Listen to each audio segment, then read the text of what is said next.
So that 23 ko newspaper analysis stars ko. Ahamada Lulu ko Lulu hai se kanoge Brazil president ko. Brazil president se AI summit ka mari na ko India da hujik se lairi. Lulu ga ko ki Prime Minister Narendra Modi ga wari sana ba matamda ko ki mana suggest pa yamna phasawa idea amakak kano tawri ba haidi Brazil president or Brazil president live president sing maming se Luis Inacio Lula hai ko Lula da Silva ko New Delhi da lady karino harakanda mana state unionize hai ko unionize samedi kaino harakanda koi ki concept se kaino harakanda koi ki USA na tarif thamakpa se tarif se kado harakanda India da ko adegi Brazil da tongan da edi tarif edi 50% sida moi da 50% thammi ko adegi atopa country ma'am amasu thammi dada mahai se unionization habidi kaino harakanda moi se pujan bai ta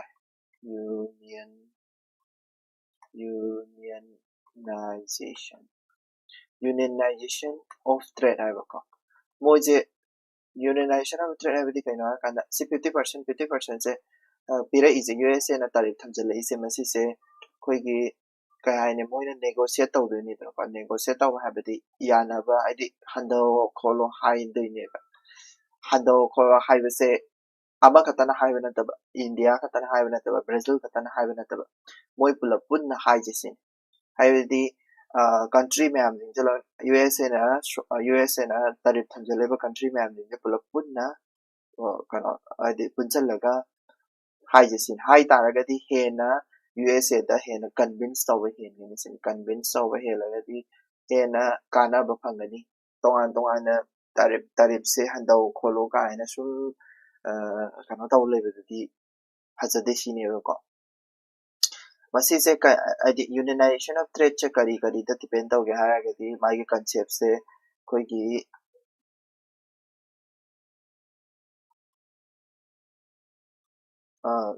koi ki regional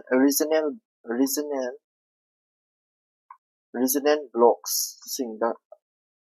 adi regional blocks in the regional block hai se kaino koi ki my region du ge matum ina habedi South America da di kari lei South America da ngara koina leina South America da koina regional block kari leina ki Mercosur ngarang leina ge do haide kari Brazil ko Argentina Chile adu ma'am jinga Venezuela di yaw gi de ko adu ma'am jinga yaw pa group to koi ki South America ki group ni akoi ki Southeast Asian gi di Asian ne le ne ko ma adi Asian as su adi free trade agreement adi Mercosur ki da su ko Mercosur ga India ga sigi Mercosur ga agreement inaba maleba trade agreement adugi trade agreement do kai mamin kawge haragadi PTA kaweba abadi preferential trade agreement kaweba ado ASEAN ga sign tawna India ga ASEAN ga sign tawna busina koina ASEAN ga sign tawna busina koina India ASEAN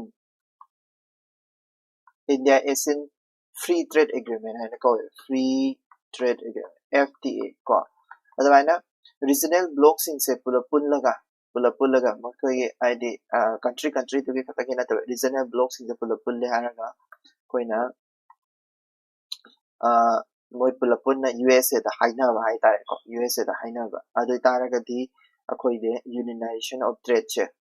phangani adu duga hena su kana ba phangani country man se kaino di USA da bullying to da ya ne country man manayam jing do pulapun chalak taraga di adu duni ko ma hai se ko adu ga regional blocks in chale adu ga United Nation adu United Nation gi magi security council gi matung ina haibidi Unionization of Trade che kamai to bia United Nations Security Council da usually there is 7 members ni ko adada ma harisha Brazil regional blocks in sina USA ki tarif sa dana ba khona ba next United Nations Security Council da kari hapa Brazil ko yaw da basin se India ko Germany ko Mexico Nigeria Egypt ko moi jing se hapa hai ko moi jing se United Nations Security Council ki permanent members in the hapa adu taraga di koi gi kai hai ne hajik UN che kai ma thau tau na tawra lei dana ko UN che hekta kano ma thau ke em tau to ki type ta lei amadu do ya dana bagi wari ni ko madu do ya da bagi wari ne habedi UN che pura mathau tau na tau lere adu tare si hapchan taraga di hena weightage to lumba da henkalakani sini bu ko hai se ba adu duni minus sa hai se ko magi request man phongdo ise aisu yani hai taraga di kai har khanda hena kana jana bagi ne ba ko ki developing country global south countries in kana jana bagi da makta ne ba ko ado USA ga India ga haidi USA ga si yaw ga da bani ka ha si United Nations yaw ga da na si masigi challenge khara lai ko challenge ha bedi kaino yaning da ba ko ko challenge masigi challenge khara dam yeng si like challenge da ko gi group khara lai kai coffee club ina ko coffee club aise atai ke na te ko gi uniting by consensus ana ko group on kala uniting by consensus sigi coffee club se kari yaw ge har ge coffee club se Italy Pakistan ko China moi khara yaw ko moi Italy Pakistan China moi khara sina ka do ge har kanda si yaning de against the layer ko hujik lai riba country ayam yaw ko si yaw se id 15 member id 15 non permanent members karane aduga kari 5 ko sorry 15 non permanent 5 permanent members karane sisina kai sage na kan United Nations Security Council sabne adeda non 5 permanent members sina su sigi against la ye ide sis half pa ya handa to ko adagi kadoga hara kanda kai sigi Brazil na hai na ko Brazil na have say kogi G4 countries na le ko G4 countries sing su moi G4 countries sing se kano da hapa pa me haibidi permanent members da hapa pa me permanent member they are is USA ko 5 permanent member they are is USA UK France Russia China ko China Brazil ki president sigi Brazil ki president Lula na hai sina Brazil India Germany Mexico Nigeria Egypt se ya holo sina ado हानदगी demand तौरिसे G4 countries ने G4 countries हाइसे United Nations Security Council के permanent member ओइनबा रिक demand कना तौरिबो पोने G4 country हाइसे करीना हारगदि India को Brazil को अदुगा Germany Japan को Japan अदो Brazil ना हारको मतमदि Japan ची याउदे को Brazil की president ना हारको मतमदि अदो Japan G4 country मसीसी दे हानदगी दम ओइबे हारबा condition लेरबा country ngata ne mसीसी ओइ हंदे को permanent members te yahonde सिसमे लेरे next tariff in trouble सिसना ngarang USA की कनोना USA के president दा कनाना कोई की tariff थंबदो ngarang aina haigre tariffs to कोई की USA के president ना कोई की tariff थमिसे कोई की emergency purpose ता थंगदबने को तसेंबगी दे अदो US na tarif thamse emergency person have the global emergency terrorist ki matangda thamba sanction do oidone tarif thamba haise ko tarif 50% thamba haise ado adege mara sa haigre kari president na thamba ya de president na thamba ya de kedoba president na thamba ya de legislature have the mogi congress to na thamgadam ni haidana congress na thamgadam ni ko tarif thamba haise aduga kari tarif se mara rule lamagi makhara thami like IEEPA ngarang so ai hagir ko international emergency economic powers ek habani ko sisi emergency power da katang thangba pot ne ba so USA na domaina thamgi ba to haidi mogi USA gi supreme court na ni ko sisa haigir su ko USA gi supreme court na smaina thamgi ba se koi gi sidaisa CCG matangani ko editorial na founder is sila aina haiti ko aina tawning ba maka sa ai haisarake USA ga India ga ani gi lainaba mari se ai comparison amtang toroke USA ga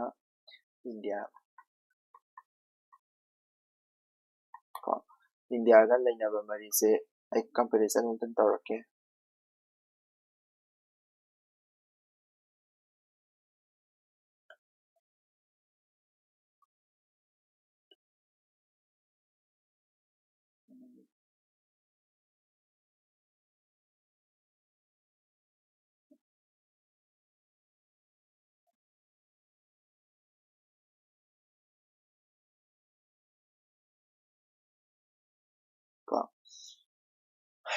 अहमदा USA का comparison तौरदे government style हाइतारे government की style से कइनो हारगदि सिना पालन कनोने थोना से सिना presidential ni habidi moi की executive head से करानो ओए president no ओए कोई इंडिया की दी parliament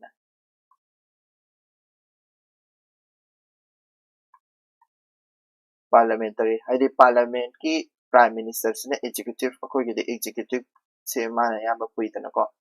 अदेके वो कदोगे हारा कंदा nature union की nature से कइनो हारगदि सिदि moi मागी दी indestructible ko union of indestructible state amta destroy to ya de ko habidi kedo ga har kan de mogi union je destroy to ya de state je destroy to ya de akhoi gi india gi oina di sida kita si ha ma ji chumme indestructible ko union ha ji chumme but taw da bu destructible state ne ma haidi Tugabe state se Tugabe kudamena article number 3 4 palaga dum Tugabe ko parliament do adi simple majority ma toraka adagi sidaista kuike kadoga har kanda magi constitution se kamai le ga kana constitution se made longest ni ko se na longest written oi man shortest oi ko shortest dagi citizenship su kinaba lay citizenship se koi gi India gi oina this kanoni single citizenship ni single ni habidi mi amana citizenship se amadagi hena pai ba ate moi di double oi ko double oi habidi state ki citizenship tongana lay sai adagi kanogi center ki citizenship tongana lay sai ko habidi for a whole USA ki citizenship tongana lay sai judiciary sina kadoga hara kada judiciary sa habiti mane pa moi di integrated system oya habidi kaino hara kada sorry integrated na to dual ni dual system oya kaino hara kadi USA da di kadoga hara kada state ta leriba court siga court chanariba x siga aduga center da chanariba x siga manadi ba ko supreme court na haiba supreme court ka moi gi regional court singa moi gi chanariba x se manade khara bade mane ayamana manade mai gi state to gi tongan ba ek law lai sai ba ko aduna haidi sum filam yengba da khara mane sida tawba yade khote ka hainari do ko aduga sigi sana integrated oya khoi gi di kai no hara gi any ek law khudimak se any area ma da any sit kano ma da loi chap ma nei ko chanari ba constitution judiciary hai ta ko aduga executive ta kari khane executive ta representation da yeng se ko legislature da kai khane ge legislature da kai khane ge ara ga di khoi gi is state has equal representation habidi representation is samani equal way habidi khoi gi so MP kari dana or any MLA sorry MPs kari dana ko lok sabha gi MP ka base aide akoi gi state tagi di ani kai moi gi atopa Uttar Pradesh tagi kare kara tagi di moi manga ka ba kun ka ban kun trai thoi ka bo ya ri adu do state khudima ki mana deba different way ba ko adu bu USA da di state to phana pick po oigera phana saw bo gera ani khatang ka ni ko sida di asymmetrical oy ko asymmetrical koi da di asymmetrical oy population da depend oy population chaw tara ga di representation che yami ko aduga ko India kano ga na yam di haidi ko gi mana di ko mana da bi da lay ko aduga separation of power da di separation of powers da di moi da di strict yam oy ko abedi yam strict oina separate taw ne ba strict oy ko moi da di strict separation lay akoi da di adu laite ko fusion ade yam exact separation laite overlap lay ne ko fusion lay ko adagi fundamental right ki source hai tare fundamental right ki source moi ge di ka do ga har kana bill of rights ana lay aduga aikoi gi dana ka do ga har kana bill of rights kai no moi ge di due process of the law hai ra cha ne due process of law koi di Japan de kara laura aga procedure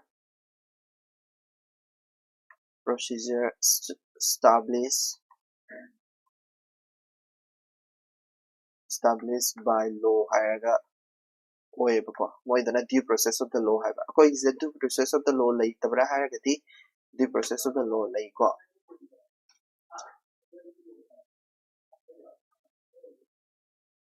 dagi kadoga har kanda amo secularism to su khane ko secularism da kari khane ga har kanda moi ge di church ka state ka se tongan lay church ka state ka se ade wall of separation lay ko wall of separation church na khutin jam suya ya de religions church na legislature da aduga legislature na church da khutin jam suya ya de ko akhoi ge di secularism se kai no har kanda sarva dharma Sam Sambaba Sarvadava Sababa ide punamak khuting sabadi yai punamak thinjan batara ka su kadoga har kana khoi Indian secularism sidi government na manage tawe abadi loinamak mana hana bagi damak to dharma khudimak se loinamak chap mana na mi ko khoi gidi khoi country India de so sini ko si important ka haidi USA ga India ga difference to aduga sigi khabar tarif ki thambagi khabar sigi karai da lakani haraga sigi sigi kogi chidai langtani ko adi separation of powers moi gi district waves adi supreme court na kano tarok pi ai ko aduga separation of powers koi da na fusion oil ko khara khara mani le have the prime minister se legislature so executive ki head oil moi da di prime minister moi da di kado executive head na kano no oil grani ko executive head na koi ga da di executive head na executive se kana by prime minister by adoga legislature su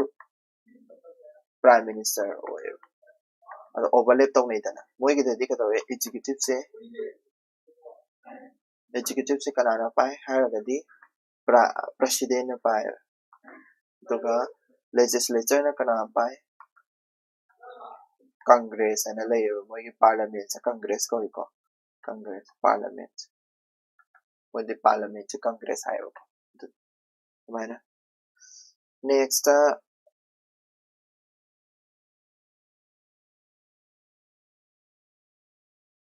lines in the sand park silica hai se ta kemna te ko di USA na hawdokpa park silica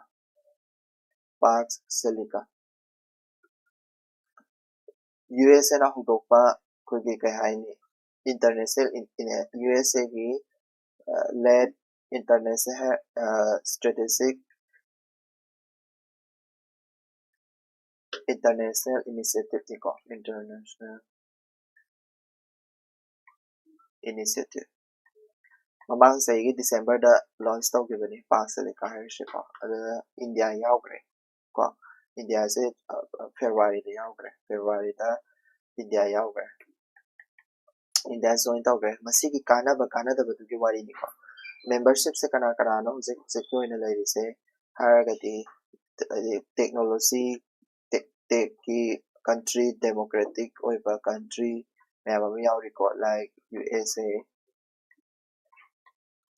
India UK Japan Australia South Korea Israel UAE Singapore ko haiba country sing se yawi moi gi park silica se ki magi main aim se kaino harakanda aim hai taragati ko silicon stack khomchan bai tar silicon stack habidi kaino silicon gi stocking daw bai tar silicon ai de koi ayama na ka daw harakanda critical silicon ka kana ti ko se megidi silicon ayama na seasonary se electronic gadget ayama se nei ko ai AI chips kumbada degi kari kara computer gi chips kumbada do computer gumba electronic gadget ko masina ba tamda kari changi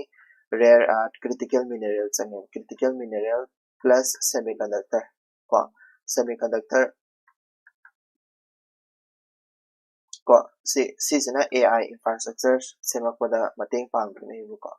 adugi AI infrastructure semnaba khonaba tamda Canada yamna depend tawi China da yam depend tawi se handa na bagi dabak tani ko silicon stakes sema ise ai silicon ge oi ba koi silicon se China da depend taw da bida koi se semiconductor critical minerals adagi AI infrastructure battery kari kara low base koi China da depend taw da bida koi mase doina depend taw na se haibagi airlines ne ba hai group ne ko masi se ka doga kada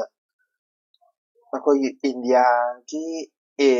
ki su akoi India da su kanaba yamna ba ide kanaba yam pi do ne ba kari gra ga India ki su akoi India ko importance in India hai ta importance in India koi India ki kari koi Manipuri Bharat ko India AI mission ko India semiconductor mission conductor so kano da yaw gyo hadi semiconductor ki or any critical minerals singi corridor ka sem bidana ko adagi koi India AI mission sida kari hai koi China da depend tawdabida koi isagi oiba strategic autonomy ama leisanabagidamakta koi kano tawsisini haidi koi store tawsisini ko adugumba mayam ama haidi India gi importance hai taragadi India gi importance sini ko adubu park silica si yaw taragadi hai tare ko koi gi park silica si yaw taragadi atopa khara su lay like national critical mineral mission adubu park silica si yaw taragadi risks khara su lay important risks in India ko risks khoi chawa risks ti hydras khangamani USA ko bada depend yam tawbase ka tore moidi aide mamai ani pale aide hekta change tawe hadak su Donald Trump na tawrisine ko aide strategy hekta dap launa moidi tawda ya roi natra thinjani khochani ka haina khoi gi strategic autonomy da soye e ko risks khuda maina yengseba khoi gi ek torapa matamda khoi gi India gi oiba ko API is vulnerable or vulnerability in APIs. APIs habdi kaino haragadi koi gi India ki khwaidagi chawa industry se kaino haragadi pharmaceutical industry se ne ko API habdi kaino haraganda active pharmaceutical ingredients ko ingredients masi se krai de loge haraganda 50% di China de ko or 50% at 60% di China de logane China de logane ado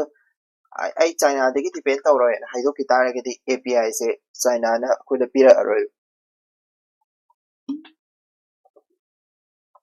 ko ado China de akoina API have se API has se kaino pharmaceutical haidi pharmacy ki product sing se koi gi kuda wena hire se koi gi hidakuli paracetamol mo hire so vaccine mo hire so asikuma mayam sing se ko India ni am putho e ko ado puthokpa India na puthokpa gamsari se raw material de kai de logi haragadi China de logi ni ado China de logi haragadi koi gi API have se ko India de so phangjaba na te do taragadi kai hai ni masigi industry de yam sola ka do ma pharmaceutical ki industry se yam sola ko ka do ma ba adeki amo akoi gi global ki sida ista hai se global ki leader ma yam sina hai se kaino koi gi moi ma'am punjalaga moigi rule and regulation as seba kaduri hari park silica da yaw sing city smaina si sana de lei da ba adu taw da ba sip smaina lei ba sigi deals smaina taw na paisa smaina thada ba ko ba adu bu akhoi gi asi je rule and regulation se in banga moi da ba sing city kaino ara kana in banga moi da ba akhoi India ki organization ma am lei ide micro industry ma am lei ko micro small industries ma'am singse masig enterprises ma'am sing city rule and regulation the indeba moidi highly akoigi kadaga harakanda asigoma rule and regulation sa leiba pamdaba ko aduguma tax kyamna leisaba pamsadaba mi the group of industries neba sisina kadaga harakanda park silica se moide yam solakadaba oiba adu haitare ko adu khoi maru di strategic autonomy haitare akhoi isagi ai trade tau jabase akhoi isagi decision longsagadabani ka haibado ko adu do longsaba ngam da mai da strategic autonomy da kai ba adu do ni ko habidi khoi gi isagi trade se isana loksa bangam jadre Canada depend torani Park Silicon se depend torani aidi akoi hana torami se akoi gi Jai Shankar hai tare ko koi gi foreign ministers na hiram se ka kana external affair hai tare ko external affair minister S Jai Shankar na ka hari se kaina kana issue based alignment kind hiram me issue based alignment hai kaino ai battery darkar lere di China da depend tawdra so koi Taiwan da depend tawba ko ai kaino electronic gadget da depend tawninge South Korea da depend tawba adegi ai trade kaino da kaino thau gi da depend tawninge UAE Oman da depend tawba asumaina isagi ba issue dugi matugina habidi mineral darkar lere CCC da kaino darkar lere sida da sumaina tawramba rules se external issue based alignment habse mas issue based alignment se sisi inbanga maroiba karigino haragadi aidi ngasagi Park Silica da yaw taragadi karigumba koise Park Silica da yaw gi taragadi kadawga harakanda moigi rule regulation later aneba Park Silica de kitang laigedabani haira aneba kanogi battery gi oigera electronic gadget gi oigera thau gi oigera Park Silica gi country de yaw kudimak yawba country de ge adum laigedabani adu natragadi hena tara laibasu yaroi Park Silica na laiba value se sidagi hena hengkatbasu yaroi hena tamsu yar haraktu dine adu taragadi akoi India da solokpa yabagi chance laitro aduni Park Silica da yawba se yamna phai tawdabu masigi risk laisin bu haisako next parliamentary historical law and extended wait for women ko and the CCA akoi gi hujusi 33% ko 33% reservation gi duni ko reservation gi aduduni sum daksale maji sanagadaba pass ti tawgibidi 2023 da tawgramni ko habit revision tawram se like 106 constitutional amendment gi matung inna constitutional amendment act 2023 also known as nari sakti bandhan adiniyam masisina hai se kaino harakanda akoigi 33% pa adi lok sabha da khatani ko rajya sabha yaude ko 33% reservation for women in lok sabha da natraga state legislative assembly da aduga kariga Delhi legislative assembly gada hariba lok sabha state legislative assembly Delhi legislative sida rajya sabha yaude ko rajya sabha mu yaholamni rajya sabha yaude ko asigi adi kano 33% reservation gi rajya sabha da yaudri se si women reservation ko karam ba ek the semto ki karam ba article the semto ki article number 330A hapsalak pani ko si se newly added ni article 332A ko aduga 334A si sing se kare hapsalak po ito ni ko si sing newly added ko si sing se hujiki hare dani lok sabha gi ni sina state legislative ni Delhi gi ko adagi amo kadawga hara kanda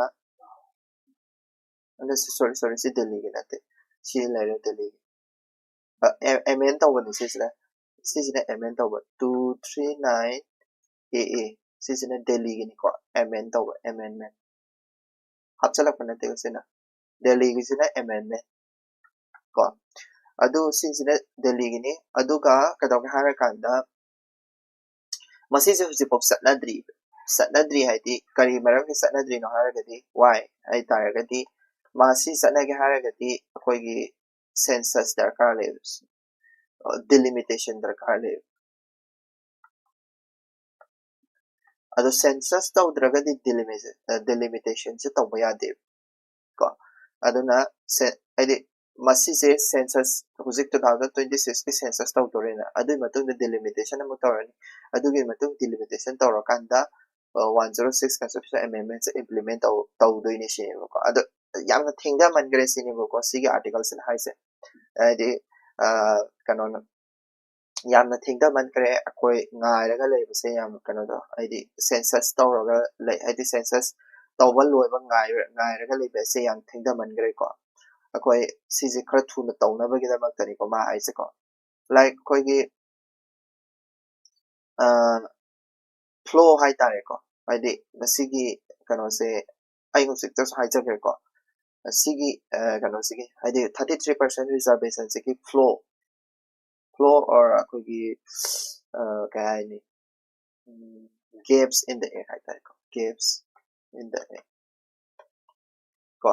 gaps ida ka dawga hara kanda Rajya Sabha yaudaba exclusion of Rajya Sabha da di tawroi da ko aduga Rajya Sabha plus kadawba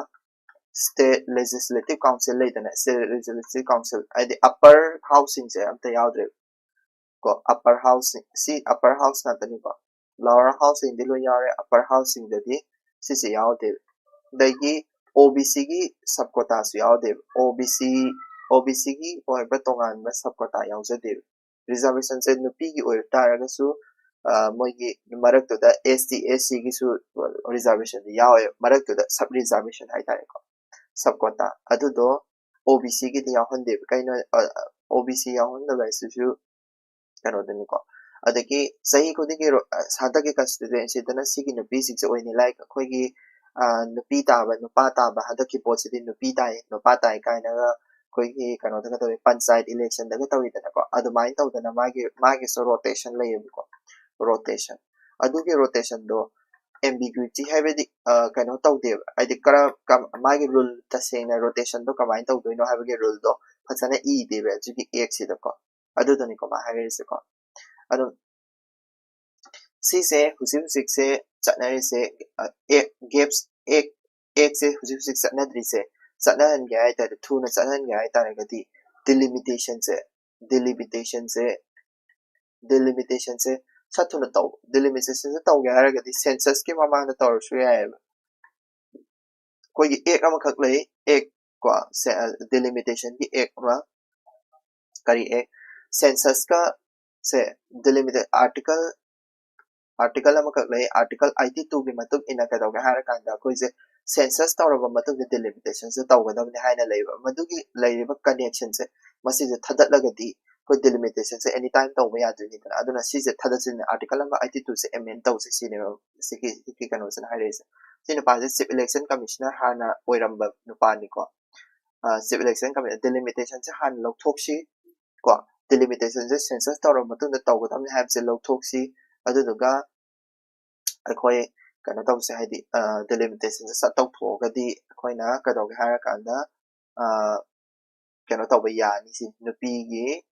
sigi hare ba ek se chana ba yani si ko hai se atopa idea me am sumara hai atopadi atopa idea sing de hare ko ke next article mo chale se protecting the freedom of speech of MPs sigi freedom ko sigi articles da hire se mana se da hire is kari maram ge na hare de ko opposition gi kanoma opposition gi leader group ama kadawga hare kanda magi freedom of speech pibida ba tare opposition gi group opposition leader gi group ama freedom of speech pibida gi kadawga hare kanda MP opposition handak ki parliament ki budget section da koi gi expulsion tawe expulsion habisiga akoi gi kano disqualify habisiga yam thi khene ko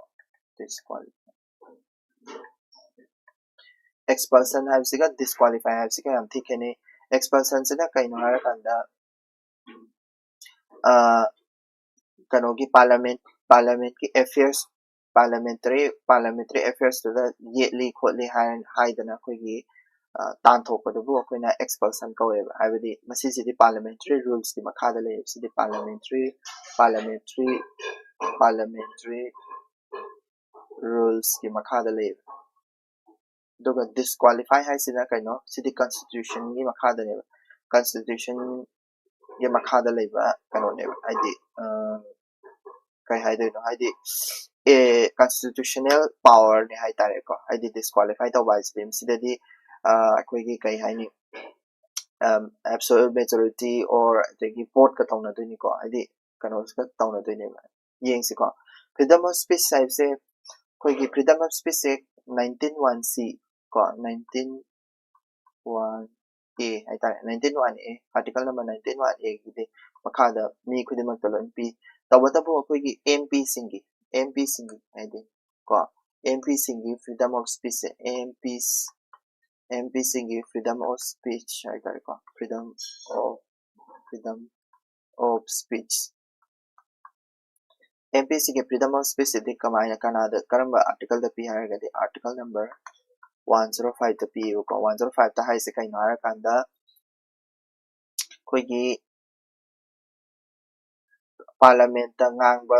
wa khudimak se koi gi any wa oigera ma oigera court ta puthok ya de court ta puthok na khana ya de ma ngang do defamatory ni adu we ada we kai khana ya de ko a court ta puthok ya de adi freedom of speech lay MP khudimak freedom of speech lay aduga madugi matung ina ma se court ta mi phang pun to ba ya de ko asisine adi mi phang pun to ba ya de adu ni ko ma hai se ko aduga sida expulsion hai na expulsion hai ko expulsion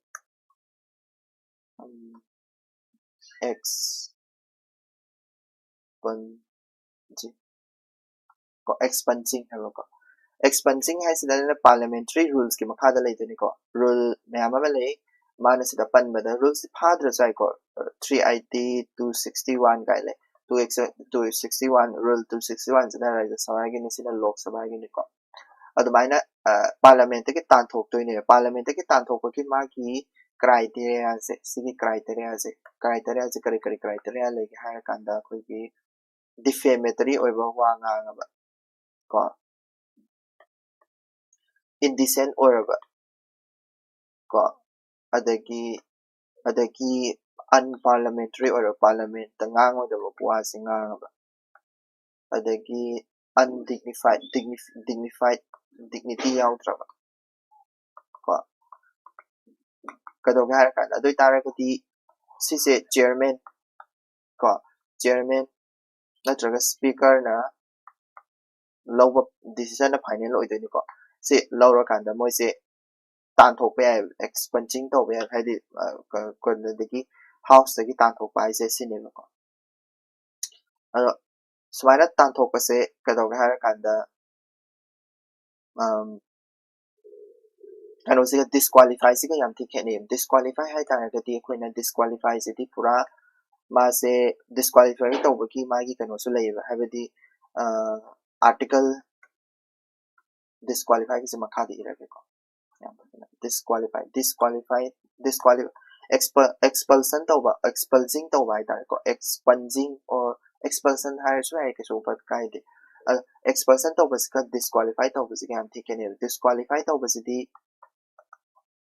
magi tongana constitutional power le say like 102 gi matung ina article 102 gi matung ina ka tawe office of profit paiba ko office of profit paiba natraga ma se unsound mind oraba supreme court na city unsound mind oraba unsound mind oi de kai supreme court na kana taw de ni ko adegi paisa gi maramda case stand na paisa saabagi maramda ko adegi citizenship mado atopa citizenship lograba ko adoi taragadi mado dum disqualify tawre ko natra hagana 10 schedule ko party chongbado 10 schedule party chongbado adi anti defection law do anti defection to badi independent oina pass tawraga party da join tawbagumba or koigi party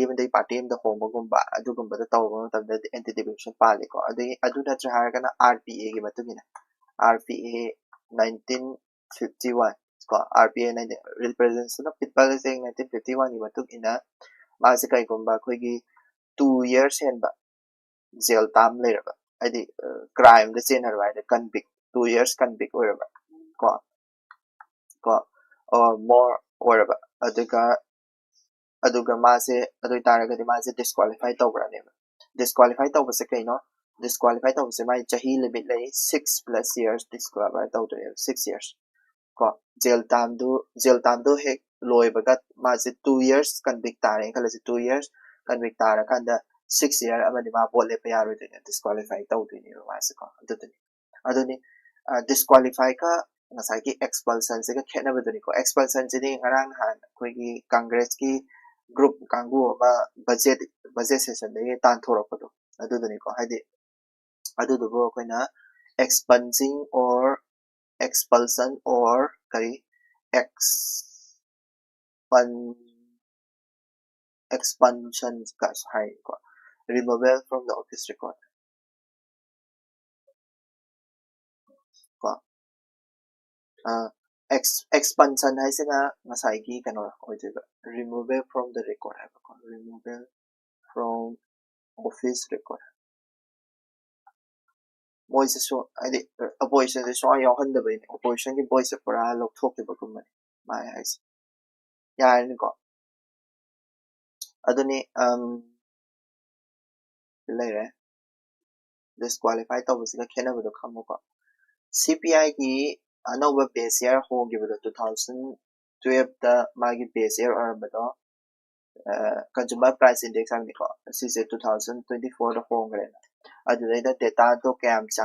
ya change to ke ha dui matang da ko si se kida da adum urani se uri se ko haidi red sigi blue sina ka do ba 2012 ke ne duga si sina 2024 ke ne ado red sina lo hen trio personal care the restaurant accommodation the education the weekend the kind of the transport health the housing ko pan to ko intoxicant but food and beverage ki the under is food and beverage that and decreasing to is sino ta pati kai no har kanda ko gi CPI ki ma ki items kara le CPI have the kai no ko gi consumer price index masi se basket amani ai ngam so high grade expense over ko basket amani CPI ai se kai no har kanda ko gi base year ama legani madudai da basket se the item ama leni like goods and services ama services yawi ko goods and services to 2000 CPI ki 2012 ki base year do ita 2012 ta pi price to adu ki total average to adu ko kana CPI ha khame CPI se kana percentage represent tawi ko adu ga kado ga har kanda CPI ki base year se 2012 to leram se 2024 da change to grade 2024 da change over meaning 2024 ki price to oina logra ne adu ga base year khatana te ko mara change to se base year khatana te item masing sisu ko item masing sisu koi gi hana item masing se 12 leram bani ko na de sorry 6 leram bani 6 category leram bani hana 2000 base year se kari de change to grade 2012 te gina 2024 de change to grade adegi categories ai tare categories tana kadawa hana 6 leram do to 12 the sense to gre adulai da 12 the sense to sita magi weightage ai tare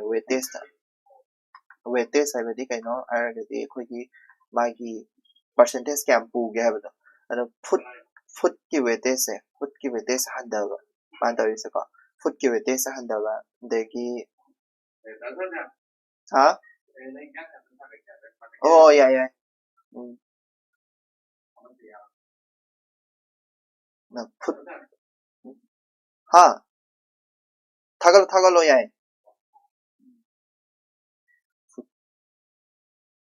okay food ki food ki kano se food ki weightage handare adu duga goods ki weightage na hingala le kaino di inflation se food ta depend to se haide food di am thin hingale adu food si di fluctuate yam na ida ko goods and services na kele da ko koi inflation ta kya hai gari pasena CPI hai se kaino CPI ko na measure to se inflation measure to na ba ke khatangi ne ko ya mana inflation measure to na ba adagi RBI na koigi magi rate maintain tawnaba adugumba gi nebako aduduna shigi news sida hairse kaina harakanda koigi CPI se ngasai January 2025 ta 101.67 leramane hujikti kadore ko 2025 tagi July January 2026 se kya legre 104.46 legre kaina di base year change over ne base year change over hujik hekala ani ko char hekala kani se 104 se char hekala kani meaning di kaino harakanda koigi akoi sidaisa kano khara leba koigi weightage sije law ma leba ko economy gi law se kaino harakandi Angels law haina ko Angels law na haise kaino harakanda koigi weight food ki weightage se kariguma decline toroba ko adu taragadi housing dagi services ko housing and services ki value se increase torkane meaning di kaino harakanda koigi paisa pai adi economy da kadawar harakanda koigi akoigi income se koigi paisa se na imung amada tolob chabu paisa se tolob chare khalase imung amada adi income se hengalak taragati kadawba koigi food thadaba paisa se food thadaba paisa se handara aniba aduduga luxury items thadaba paisa se na hengala aniba meaning the proportion dagi wari ko food yam sinjak yam how chade habigi nateba sinjak se necessary oiba sinjak charambadagi koigi sadra lasan kara charaga lerambudo dudo saying how chara ani luxury oiba ko adi hingnaba charambudo luxury item chara ani ko adagi housing da adagi service da some semdana mai semdana tokhala ani ko sisine we Angels law na ice ko income hinkalak taragadi kadawwa koigi food da thadaba paisa gi changche value se haitare food da hena thadani handana thadani food da paisa yam thadani thadaroi habiti native proportion to ngasai gi mai gi percentage to adu do handara kani habini meaning di kaino harakanda sidasu tawrise music laise kadore koigi consumer price index se kaigomba food da weightage se kitang handaba matamda food da weightage handaba matamda yong food ki price se food da thadaba price haitare CPI gi data se da yarise food ki proportion se handagari so 2000 kaino da leramani 2012 da leramani 2024 da di jar handagari sina tai se Angels law so chume haina tai ni ko Angels law na haise kaine ba sikito income lam leraba ai tolob yung ko tolob ai se tolob lupa lising tara chara me buka lupa lising tara chara me ngai de ching lupa lising amagi leiba adu to ba to ba adu maina pathok ka da paisa se am lem de paisa se am lem de adu bu ai lupa lising kun na tak na paisa se henka le ai de lupa lising kun na tolob se chak lawn henka le natraga thaba achawa ma tok thore adu tara ka di ai chana bada di paisa se am ai de paisa chana bada ma se lupa lising manga thadare khala se wa ha bada horokada aduga karigara saving gi karigara gi tawge mo tamda luxury item da ma se lising ama de gen thadara mo habidi mai da na ado sana bisi de lupa lising manga da dom lai doine sana thada bisi lising kun chara tara ga ai luxury item da di kya thadara ani lupa lising ani thadara pa ahum thadara pa even manga bu thadara pa ai de car lege yum phachaba satoke ka tora la dum sa hanagi pangna sana ba leiram do aduduni Angels law na ise kaino income increase tawr taragadi food the thada proportions handara ani luxury item da ne hekal ani havne aduni ba sik karino achiki CPI sida haise sik ngasi 2012 ta phangam tolop to 2024 de tolop to yam phangani ba tolop to yam saukal ani ba adoi taragadi kadore food the thada price handara ani to food the thada price handara isutra aduga luxury item habidi house water fill the thadaba clothing footwear the transport adigi personal care the thada ba mayam se paisa da hengkal lai so adu duni ma haini se ko adi luxury item the thada duni hengkal lai se next why did the USA drop a core radiation safety rule USA is a global ki oiba kaidi any kai haini agreement kumba kari kumba kasi Donald Trump ne la padagi dom loina thokre like sidaista alara principle laina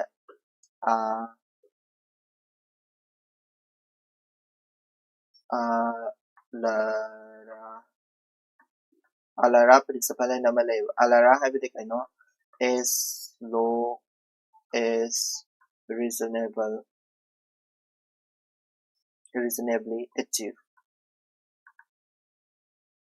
achievable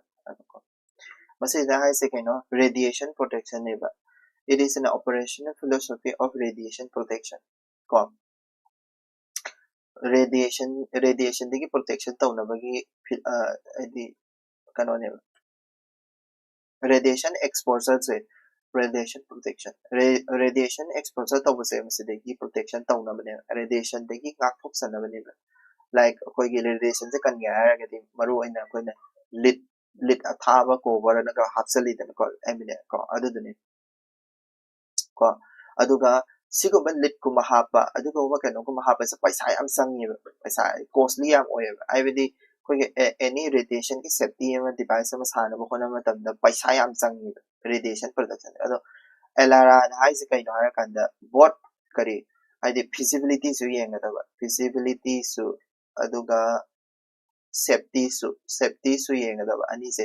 ide feasibility ke safety ke se balance to ga da ni se ani se balance to ga da ni se ani se balance to ga da ni hai se ka hai na ka LRA principle se USA se lo thokre USA thoi se kari ga na ga di paisa tha da ni ka bai ni ko ide safety da paisa yam tha da ba se moi ide pamdre safety da paisa yam tha da ba se pamdre unnecessary da paisa sangi si ne ba hai se ko ada sigumba safety safety se all over koi gi globe se da dum satna doi ne ko ado adi se pamdre ma se USA se thokre USA thokre se kai no paisa yam pamdre ko adu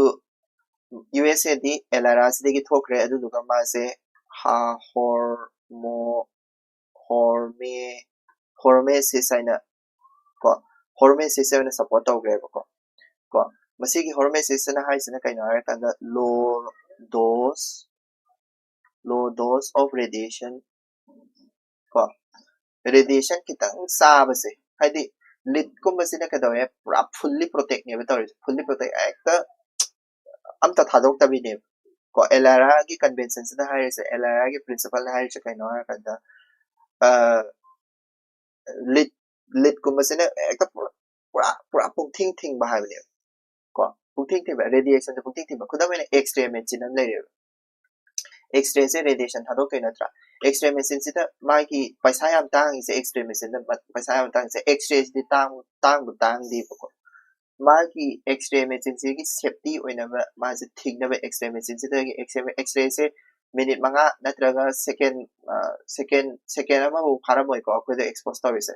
yam koi ne expose taw matam na koi organ failure na cancer na shi ni ado x-ray se akoina expose taw na ko na matam na ma safety sigi LRA principle se palaga ma se yari ke ko leak oidana ba hona dane aduna ba sida aduna ba si se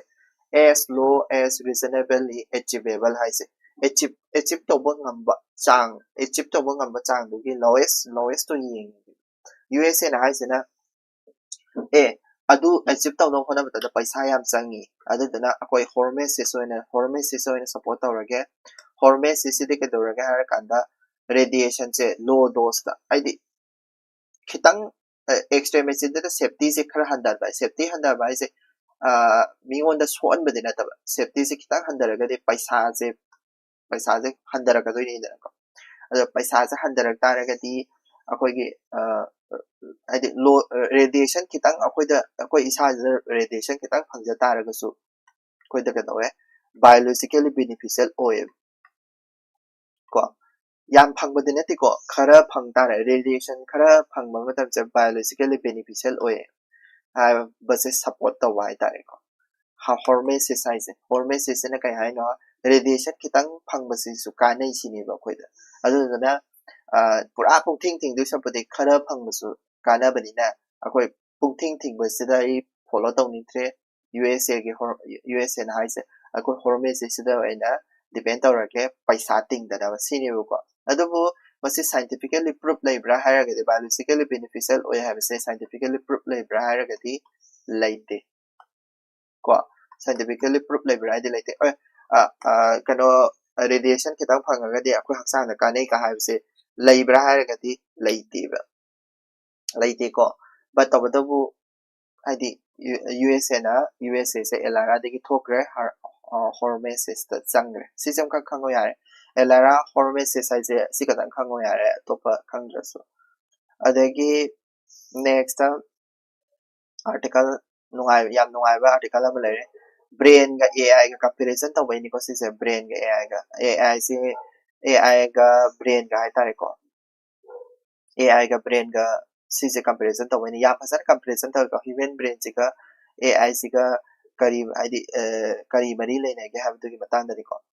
AI comparison ai tawrak ko AI ga human ga AI na husi kwa wanga si bawada human gi matau human brain se ki matau se tawwa ngamdre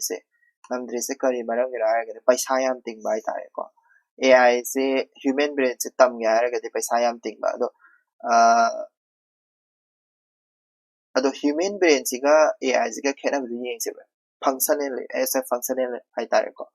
AI di kai no har kan da feed forward de feed forward ai di kai no mangon di data mayam sing se har thajan doi ne data mayam jo thajal la kan da nang process to ro ha ne human brain di kai no human brain di kai no kan feedback loop ne moi di kai no feedback loop ai di kai no thaba ama tawre ai mai je sa ya mai je khut te theng kan sa ya khang di mathang brain je hai se mai de theng ro sa ba hai doi ne AI de di kai no AI de di sai khole ka hai se ma mo theng dra ga su ka da ba magoda hane information je pisa de ne mai ya je theng ga do AI gi robot amana mai je su theng da bi da mai theng ya de khang ne but human being gi brain di kai no theng hana theng mai je sai ni adu di feedback loop ne ai di tawra ba matung da lak ko ko adagi energy efficiency da su ka doge hara kan da koi gi masi si di megawatt AI ji di mai je changi akoi gi di 20 watts ya minimum hai tare ko 20 watts khatane 20 watt ai se megawatt hai tare ga di am thi yam gare ko 1000 into 1000 gare ko ado 20 watts khatane ba koi gi human brain function to ba changis ko moi 20 watt kitang changi se kai gi na ga di akoi di ka do ga har kan da signaling hai di synapse ta koi gi kano to bai tare koi gi synapse ta sapa electronic signal ne adutuna masigi electronic signal se di koi gi biologically ka do ga har kan da power efficiency da thabak tawe khangbra tawgadaba thabak to khatang da activate taw hai tare brain gi part se ko tawgadaba thabak to da khatang da hai tare aduga ka do ga har kan da koi gi ka do ga har kan da AI di magi part le like CPU le ko adagi RAM le ko adagi kai hardware map am se le ko wire sam da ko ta na map am le ko haidi function magi central processing ne natraga GPU ko adagi RAM random access memory masa ROM se le adagi hardware masa le monitor bu utpane khotpane map am le masi map jing set na doi ne akoi gi human brain gi de kai no synapse da loye synapse hai sida loi function to ne synapse na kari function to memory gi function to memory se synapse store to adagi kaino gi poche su adi processing su sida to processing su sida to adagi kai ni loi ayam exact function ko de bang se sida loi to adubu AI gi sizinarapagi brain gi computer sidi kaino processing sina GPU na tawrani memory sina RAM na tawrani output input ꯁꯤꯅ hardware ꯅ ꯄꯥꯟꯅꯔꯅꯤ ꯑꯗꯨꯃꯥꯏꯅ ꯇꯣꯉꯥꯟ ꯇꯣꯉꯥꯟꯅ ꯈꯥꯏꯗꯣꯛꯑꯒ ꯊꯝꯃꯦꯕ ꯑꯗꯨꯗꯨꯅ AI ꯒ brain ꯒꯁꯦ ꯍꯥꯏꯗꯤ ꯃꯥꯟꯅꯗ꯭ꯔꯤꯅꯤ ꯍꯥꯏꯗꯤ ꯀꯩꯅꯣ ꯇꯧꯔꯤꯅꯦꯕ ꯑꯗꯒꯤ ꯀꯩꯗꯧꯒꯦ ꯍꯥꯏꯔꯀꯥꯟꯗ ꯑꯩꯈꯣꯏꯒꯤ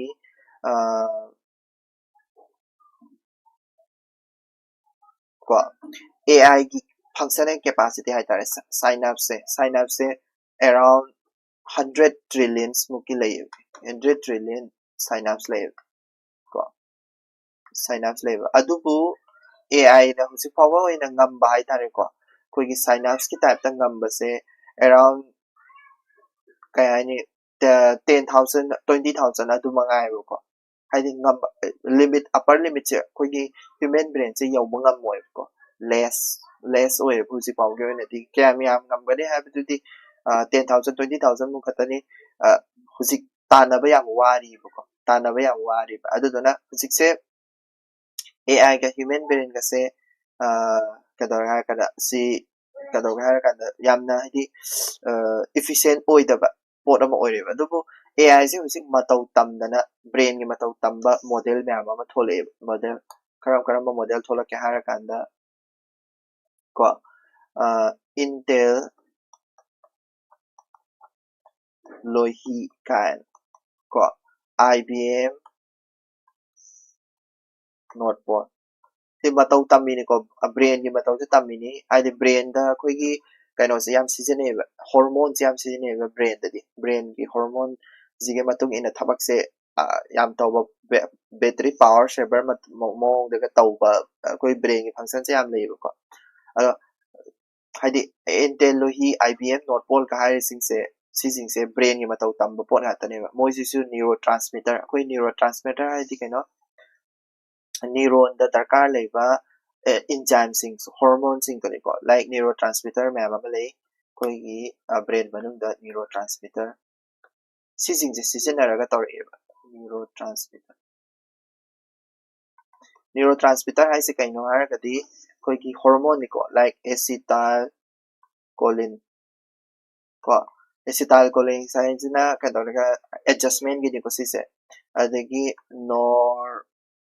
epinephrine sisina adrenaline do niko fight or flight hormone do niko dopamine sina reward prediction rewarding hormone niko koi harau ta maga kano tawra kana tawbodo haidi acetylcholine se hek thadokpa matamda aikoida kadawga hara kanda thinking jine reasoning jine tawhadese reasoning gi part da khatane norepinephrine sina haisina sisina fight or flight tang do the energy ya na puthok na bagi khatangi tawhan ba dopamine haisana harau na bagi brain do relax taw na bagi khotani taw adbaina neurotransmitter sina function da toleb siguma neurotransmitter CPU da yawde khona thaba ama pi gi matamda CPU sida di whole CPU do thabak ta holleba RAM whole RAM do thabak ta holleba but siguma se release tawrak taragati magi tongan ba si khatang use to haina haidi magi part thing the computer gi whole part thing the season and the ko mid ubagi brain gi part to khatang use to ko adagi frontal lobes haidi thinking ability reasoning gi na kano gi lobes haidi brain gi part thing si mai function da tongan separate loina tawi dana ko aduna tawbanina adu tawbada tawnabagi damakta si hormone thadore is haidi to hormone sigi matung ina norepinephrine thadore de hura ma leire parts lo thang pa ge to pa se le do adu tawnabagi brain gi part to khatang activate tawra selali adagi reasoning gi part to khatang activate tawdene we si tal college thadore dopamine thador tardi harau ba nokba adagi rest tawbagi type ta adugi part to khatang activate tawrene adubu CPU ding ngamdi adi AI gi component 6 ding ngamdi adu ngamnaba neurotransmitter gumba se darkar leba adu gumba de ko moine imitate tawis tawnaba honare is se ko doni ko kaina important oide pai khage da but sik high tech ma'am ama thola amina adugi da makta khalaga ni ko last ki news sa koi manipur gi pawda bapta win aide bapta haise koi gi kaino ni ko british ki bapta haise kaino british ki film fare ama gi kaino ni ko british British Academy of Film and Television Arts ko sisi SSC kumba exam kumba dadi yam hangakpe ai ko Manipur ki pass oire MPSC da so hangakpe ai bapta sida akoi ki sise akoi ki British Oscar saine ko British khaktang gi oiba Oscar ga mane ko British ki oiba asi daisna akoi ki ihan han boina ko India ki first oina ko akoi ki Manipuri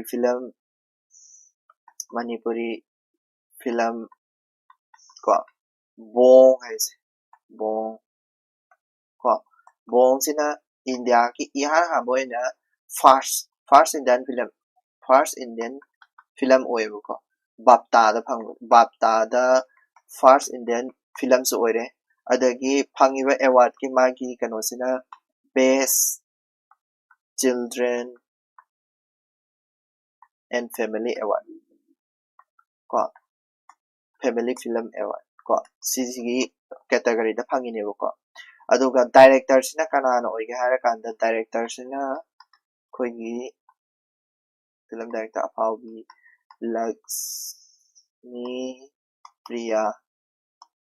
Laxmipriya Devi mana oiko producer sina Farhan Akhtar Ritesh Sindawa Excel Entertainment hai tare ko producer na Excel Entertainment ado yamna nungai yamna nairi se kaino har kanda atopa maga compete tawrise bong haiba film sine compete tawrise kogi Zootopia na film fasaba le Zootopia kogi Disney gi adagi Lilo and Stitch na another thokani ko sise yam adi trailer le yam fasaba adugumba film ga se bit toy sigum se phangan ne ma bong se noina phangma ko yam fasaba film oidene ko adi ado se Manipur film se bong smaina ka phangma se singa tana de ko haidi history da yengra ga de koi Manipur gi film fasaba film me am le like koi gi Aribem Sam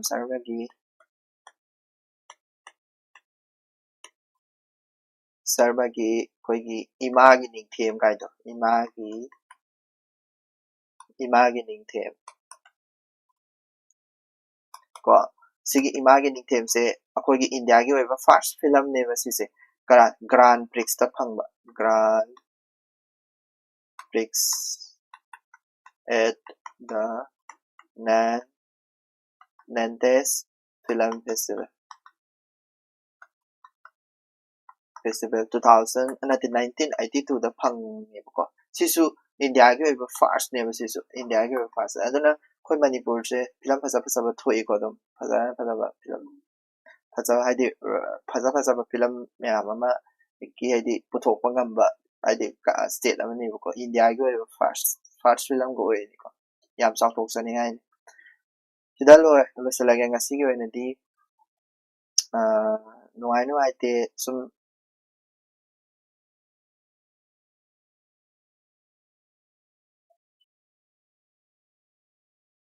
kono no chego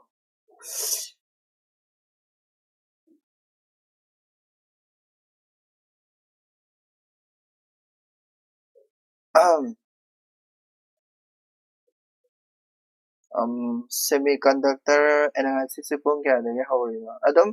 no magi ai no pa khabar pa ba hello ba gadum sum aina pa ba de yaw sing do don nei nazar bani ko